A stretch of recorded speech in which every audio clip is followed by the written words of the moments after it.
Well, hello there, Dookley here, back playing Victory at Sea. Excuse me. We've got quite the fleet now. We've got a pocket battleship, 3 light cruisers, 4 destroyers. We're ready to fuck some shit up here. We're down here in Cherbourg. We're gonna head out more towards the Atlantic. Try to find some convoys or something. You guys have been giving me good feedback on this game, which I really appreciate, because I like this game a lot, and I'd like to know that you guys like it a lot. Oh, I thought I had maybe crashed there. There's a harassing force of what looks like 3 destroyers. I'm gonna just pull up here and give them a hard time. Oh, excuse me, can I just get around you there? Oh, there is a cruiser in there. No problem, we have a fucking battleship. Shouldn't be a problem. Right. So, I'm going to be a bit more careful about this than I usually am. We've got reinforcements arriving. There's some Frenchmen here already. We're going to put my destroyers up here. There. And... excuse me, my throat is just being stupid today. Like that. Here we are. I wish there was a way to kind of group your ships together before you put them down, but there unfortunately isn't really a way to do that. Maybe I could have done that. I don't even know. Oh, well, that hasn't worked. I want a formation. There we go. Form a circle, please, and then you'll be moving to engage this target. Oh, I've already fired, okay. There's my destroyer cluster over here. Right, 2 of them are kind of far apart. That's alright. I'm gonna put them into a column. I'm gonna send them after that, and then these guys after the cruiser. And let me just... here. See, that's the thing I don't like, is that I can't set them a speed and then not be controlling them myself, which I would like to do. I'd like to basically just say, don't go any faster than this, otherwise you're going to be in the front line, like, way before everybody else. And, yeah, I just wish there was a better way to do that. Of course, my cruisers are all down here, fighting a destroyer, and all my destroyers are up there fighting a cruiser, which is not really what I want at all to occur. There's another destroyer way out there. Not really worried about that.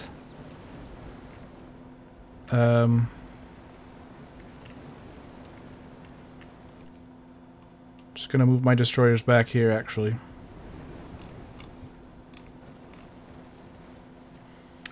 I don't want them to fight that cruiser. I'd rather that they fight the other destroyer out there.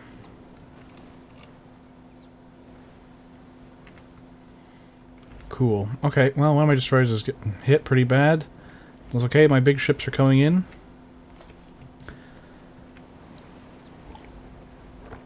I just watched last night, I think it was PBS, I don't remember. It was called, oh, I don't know, Nazi Engineering or something. And they had one about Hitler's megaships, which was, of course, the Bismarck and the Tirpitz, which were these humongous battleships, like the biggest ever built. And they were completely unescorted because, I guess... excuse me. Oh, I forget his name. It sounded like an ice cream or something. I don't remember what his name was. Anyway, he thought that battles would be fought old school, like World War I style, where it was just big destroyers, big ironclads, battleships, big capital ships just shooting at each other, and didn't really factor in the planes very much. Germany had no aircraft carriers. Anyway, with that philosophy, their battleships had no escort ships with them, so they were just by themselves. And the Bismarck sank the Hood, which was the flagship of the British fleets. And then it was pretty much sinking from battle with the Hood, and then it got torpedoed by a biplane, a ferry swordfish, which is probably one of the coolest planes ever. Right in the rear end, right in the steering room, and it locked the rudder. Oh god, what are you doing, cruiser? Careful. It locked the rudder into a weird position, and the boat just went into a really steep turn and basically rolled over. And there was no way for it to counter with the propellers because of bad engineering, believe it or not. Oh, I lost a destroyer. Man, I'm taking a real good pounding over here. One of my cruisers is getting wrecked. Okay, this guy just flew? He just sailed right in the middle of my whole fleet. There we go. Well, that's done him in, eh? Yeah, so in the end it was over-engineered, and there was a design flaw with the propulsion system that didn't allow it to turn. That led to its downfall.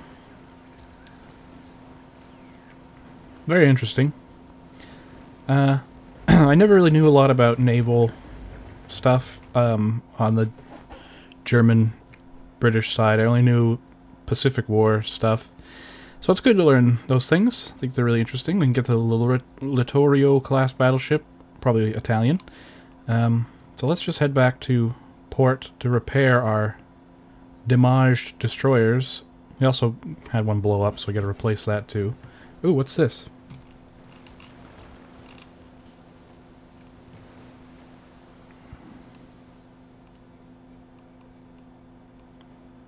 We'll take our main force in. Leave out some of our damaged ships here. So let's just kind of let's just get everybody together, I think, this time. Like that. And then we'll just do circle. Can we see it? A Flower-class Corvette, and a J-class destroyer, HMS Janus. I was also, if you've been following my blog at all, which you should be doing, I'll put a link down in the description for my blog. I'll put it right in the top too, so it's easy to find. I do miniatures and modeling and stuff, and I did a bunch of World War I ships, which pictures of that will be going up probably Monday, which is the day I'm recording this. So, like, if you're watching this now, they're already there. Of the ships I painted. Anyway, World War I battleships, World War I destroyers from Germany. It took me a while to understand. I was very confused because their naming, they didn't give their ships any actual names. They're just given like numbers for the destroyers. So I was looking for B-110s because I thought that was the class of destroyer, and it was actually B-97s. But then each subsequent destroyer built after B-97 was just given a number, so like B-98. So B-98 would be a B-97 class ship, but its number or name was B-98. So the B-110 was a class 97 destroyer, and that was just really confusing to me. Because every other country on Earth actually gives their destroyers and ships a name instead of just a number. Anyway, that's what I came across in my brief research, so I could be wrong, but I didn't seem like I was wrong based on what I was reading. So yeah, I thought that was weird. So it took me a while to get all that figured out.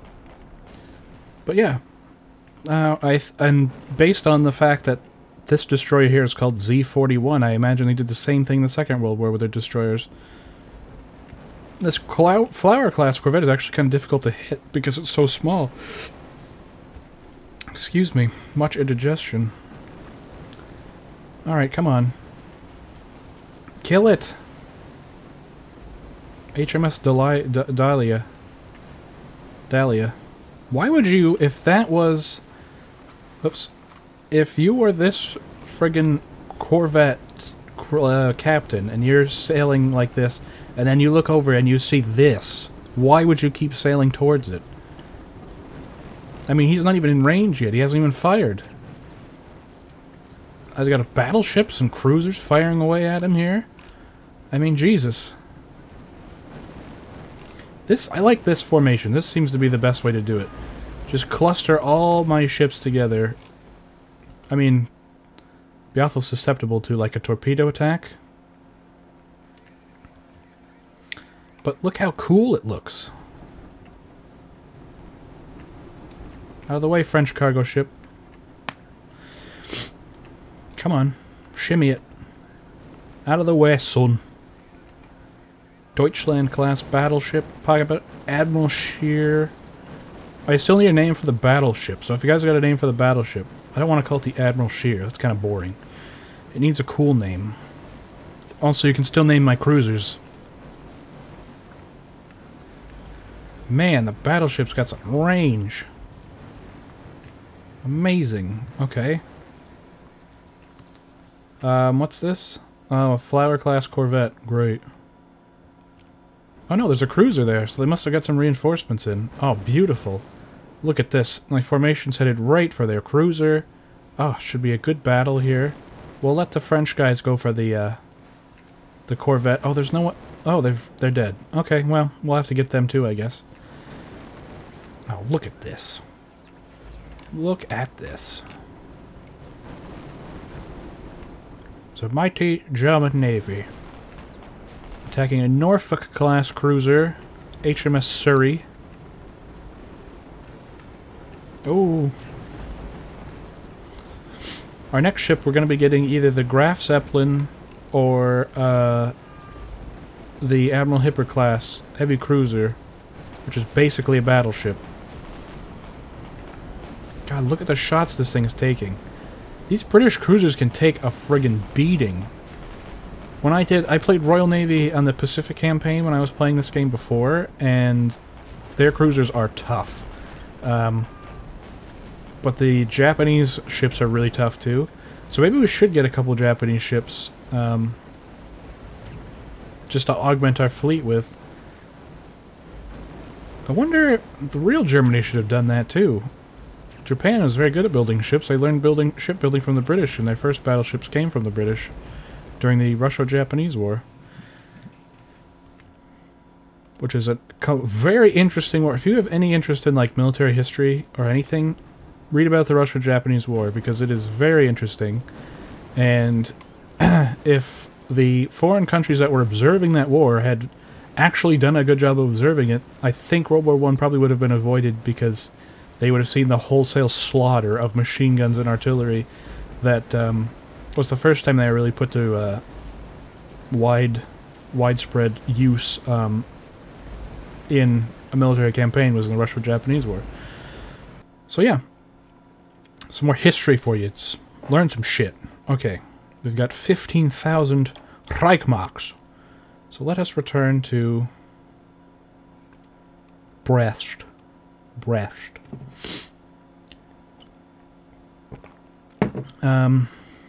Christ, I don't know how long I've been recording for. I don't know, that's 2 battles. I usually try to go for 2 battles. I feel like even if it was any longer than this, you wouldn't watch it anyway. So yeah, we're gonna get ships fixed up, get that destroyer replaced, and we'll head back out. And I will see you in the next video for some more destruction. Thank you for watching. Goodbye.